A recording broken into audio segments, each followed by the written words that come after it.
It started off like any Saturday. My oldest brother, Jeff, and my parents, they both left to go into town to get a baler for the farm that we grew up on. My two younger brothers, Kent and Travis, they were off playing somewhere. And then me and my brother, Justin, we kind of woke up late. We're getting some cereal. I think we're eating some Alphabets. And then we kind of settled down into the living room to watch a movie in the morning. And I just went to hit play. And then all of a sudden I just hear this boom, just like this shattering boom that just kind of shook the whole house. There was like something inside of me that was just like, Kent's been shot. And I just yelled, Kent's been shot, to my brother. And then we just raced out to the entryway. And as we raced out to the entryway, you could still smell the gunpowder kind of resonated in the room. And as we looked to the end of the hallway, there was my youngest brother, Kent. And, he's lying in a pool of blood. And, his legs like blown open, and you're just like, what the heck? My older brother, Justin, he just took off and to try to get help. Now, you got to remember, we live on a farm. We're like 25 minutes away from a hospital. My parents aren't there. Our closest neighbor's like a quarter mile away. And so he just takes off running. No shoes, gravel road, just going though. And then my brother Travis that was there, he's just in a state of shock, and he just kind of doesn't know what to do. So he just follows him. And then I'm just left there with Kent, and I'm like, okay, I can't just leave him. Like, obviously he's I don't know what's going to happen with him. And so I kind of make my way up to him, and I'm just trying to look him in the eyes and not focus in on the blood and the flesh hanging out from his leg, even though I can kind of see it in the corner of my eye.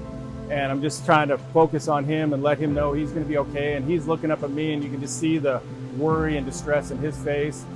And so I kind of just said, okay, you're going to be okay. We're going to get help. My brothers had gotten help from the neighbors, and they're coming towards our house. The neighbor, he gets out of the car, and he goes and he gets in the entryway, and he sees my brother, and he just looks down at him, and he doesn't know what to do. He doesn't know how to pick him up or how to really get him. So he goes in the house, gets a towel, wraps it around his legs, and then picks him up and takes him over to the car. And just as he's about to get into the car, I just instinctually, for me, I'm just like, I got to be with my brother. And I just jump in the car, and I just didn't want him to be alone. And so I get in the car with him, and we take off, and we just start heading to the hospital. We get to the hospital, and the people from the hospital come out, they get him, they take him away, and we're just kind of left to wait and just hope that he'll be okay. And good news is that he was okay, and he actually kept his leg, and it was a miracle that he was able to keep his leg. And I get emotional talking about it now, but in the moment, I just had this kind of natural calmness. And I think that's something that luckily I've always been blessed with, just a calmness in those kind of difficult situations. When difficult things are going on, I just try to be calm and go with it. My name is Ryan Wynder. I'm a marriage and family therapist in Las Vegas. I'm also the host of the Vegas Therapist Podcast. So I've been in practice for 17 years now. And the first 2 years I spent doing work at an agency while I was getting some experience and building up my numbers and stuff and just getting a feel for the profession. But really since 2005, I've been in private practice and doing my own thing, and that's where I wanted to be. I always wanted to have my own practice. Fraser Crane, who was on Cheers, I thought he had the best job. He was a psychologist. He always seemed to have a lot of time on his hands.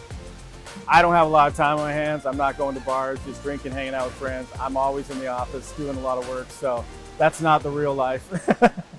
that was TV. I've always liked psychology.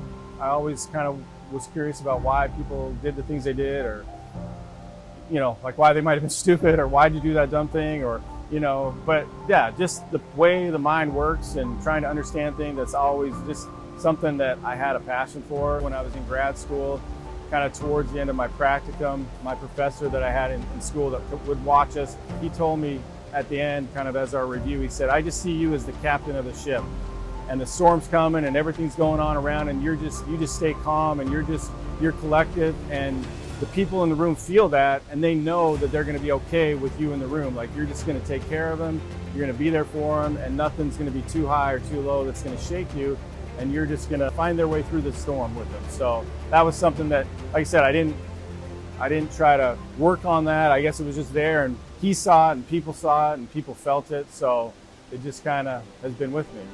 I had an experience where I had a client that had no family. He was an older guy, and he just kind of would come in and just talk, and just needed somebody to talk to because he didn't have anybody in his life. And About 6 months ago, he got diagnosed with cancer. And he didn't want to fight it because it was already spread. And so he would just come in and talk, and we just kind of, went through it together. And I actually had the privilege to be with him when he passed. And it was just like a tender moment that he, not only that he just trusted me enough to be there, but that I could do that for somebody and make sure that they left this life not alone.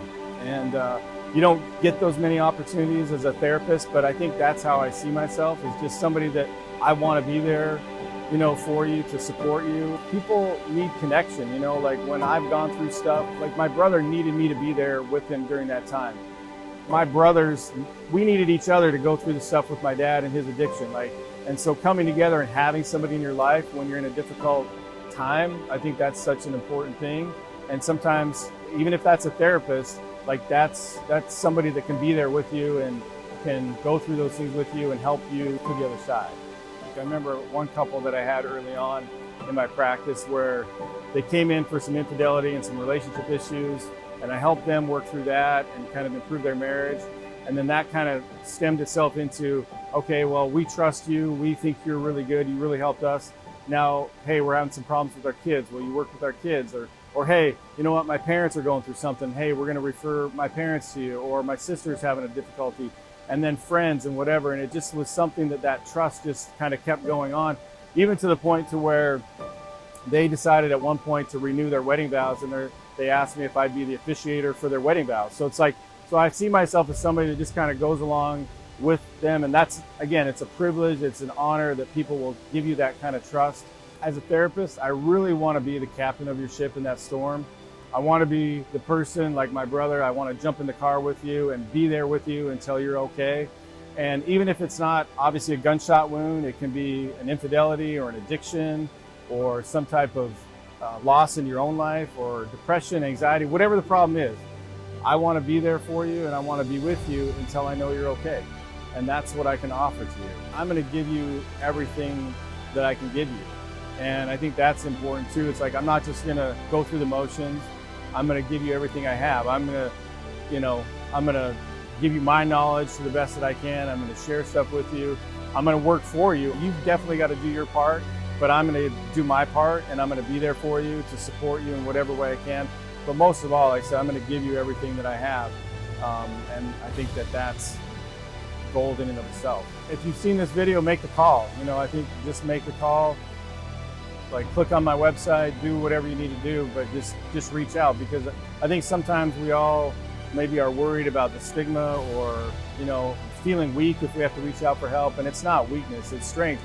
It's hard to sit in a room with somebody that you don't know and to spill your problems to and to kind of open up and be vulnerable. It's really a difficult thing. I know it's difficult for me. It's difficult for me sitting here and just, sharing this. So I know it's a hard thing, but it's well worth it. And that relief and that connection that you'll feel with the person that you reach out to, hopefully that's me, it will be so gratifying for you.